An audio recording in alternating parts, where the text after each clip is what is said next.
Meg Turney, and I like anime. I'm Ross Everett, and it's not my tile of Japanese mahjong. Kind of stretching there.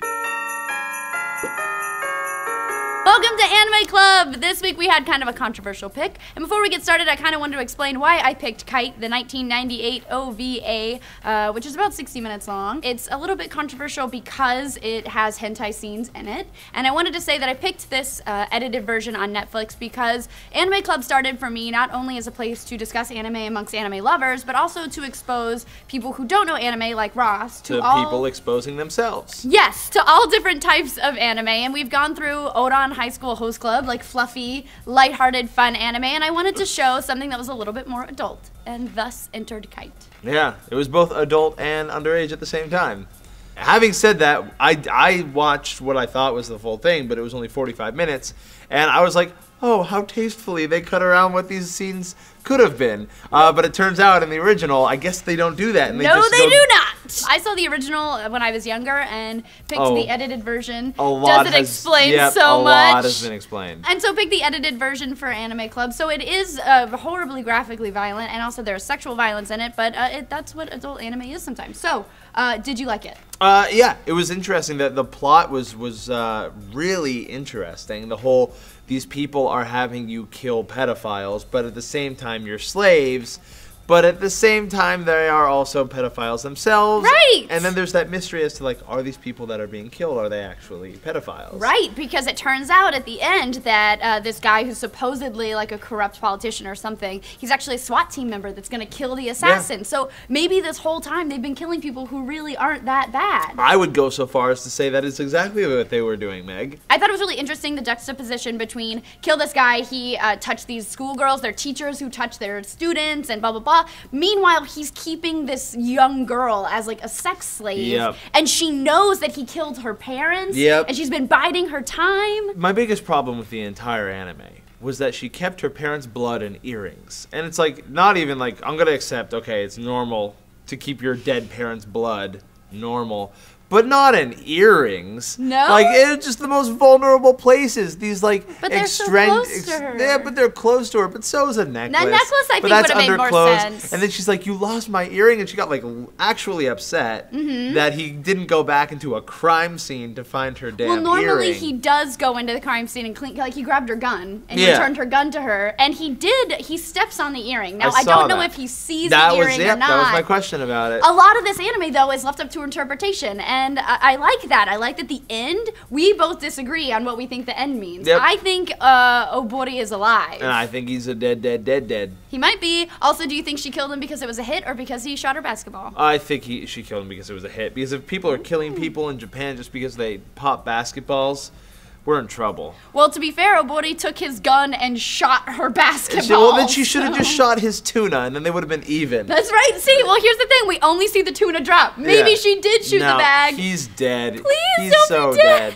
No, you made a really good point when we were talking about this, that they had identified there is a replacement being trained right now, and the idea that that little girl that was playing basketball is the replacement, and then she's also the footsteps coming up to Sawa at the end. She might be the footsteps. I like that idea, and I like those kind of open endings. But I also hope that the director or the writer has an answer, not like it's up to your interpretation. We don't know. In 4th grade, we read The Giver, the book The Giver, and at the end of The Giver, there is a cliffhanger, and we wanted to know what happened. So one of the kids in my class wrote to the author and said, what happens at the end? And they wrote back saying, whatever you want it to be. And I thought that was bullshit, and that's a cop-out.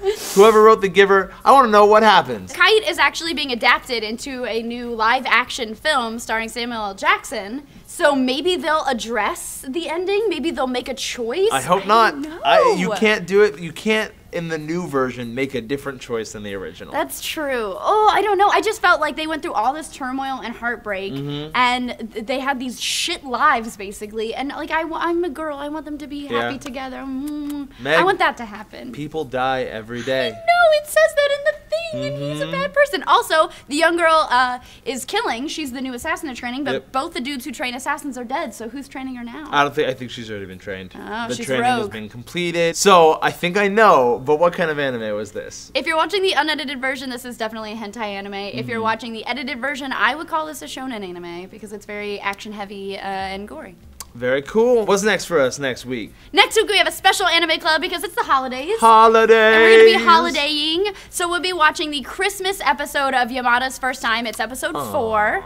We'll be discussing Christmas in Japan and fun stuff like that. But that's something that's a little different is we won't have any anime clubbers in the actual episode because we won't be here in the office. But if you want to know what we're talking about, you can still go to netflix.com/sourcefed, give you 1 free month of instant streaming. Helps us out, helps the show out, helps you out. And we will be in the comments of the Yamada's First Time holiday episode sometime answering your questions, discussing the anime a little bit. Make sure to leave a comment there and tell us what you thought about it. And you can join us on an anime club in the new year like these folks. The story behind Sawa is that her parents were killed and she was an orphan, and Mr. Kani took her in, adopted her.